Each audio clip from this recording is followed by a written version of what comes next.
বন্ধুরা, সুমন গার্ডেনের পক্ষ থেকে আপনাদেরকে সবাইকে স্বাগত।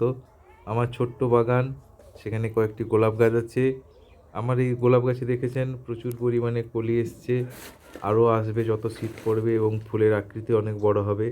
আমি যে দুটি কাজ বিশেষ করে থাকি যার জন্য আমার গোলাপ গাছে এরকম কলি এসছে, সেগুলো যদি আপনারা করেন আপনাদের গোলাপ গাছের সঙ্গে, তাহলে দেখবেন আপনাদের গোলাপ গাছও অনেক ফুলে ভরে উঠবে এবং অনেক বড় বড় ফুল হবে।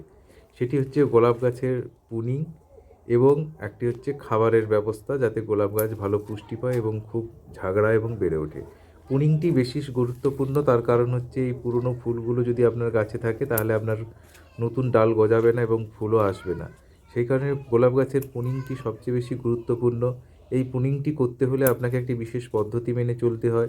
সাধারণত ফুলের দিক থেকে দুটো তিনটে পাতা রেখে আপনি সেটিকে কাঁচি দিয়ে কেটে দিন।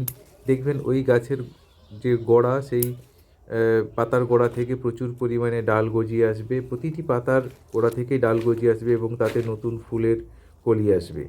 আমি প্রথমের দিকে দু চারটি ফুল হয়েছিল, সেগুলোকে কেটে দিয়েছিলাম এইভাবে, এবং সেখান থেকে প্রচুর পরিমাণে গাছ পাতার গোড়া থেকে এইভাবে কলি এসছে এবং আমার গাছ ভরে গেছে। এরপরে দেখবেন আরও প্রচুর পরিমাণে কলি আসবে।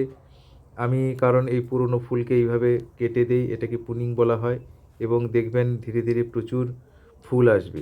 এটি আপনি একটি হলুদ রঙের গোলাপ এবং এটি খুব সেন্টেড গোলাপ, প্রচুর সেন্ট আছে। কিন্তু অন্যান্য গোলাপের মতো নয় যে এতে সেন্ট নেই। একটি গোলাপ ফুল যদি আপনি বাড়িতে রাখেন দেখবেন গোটা ঘর গোলাপ গন্ধে ভরে গেছে। এবং এটি যত পুরনো হয় এর রঙটি ফেড হতে হতে সাদাতে পরিণত হয়ে যায়। আমি ওই গাছটিতেও পুনিং করেছি এবং খোল সহ কিছুটা হাড়গোড়া শিংকুচা দিয়ে কিছুটা রাসায়নিক সার প্রয়োগ করেছি।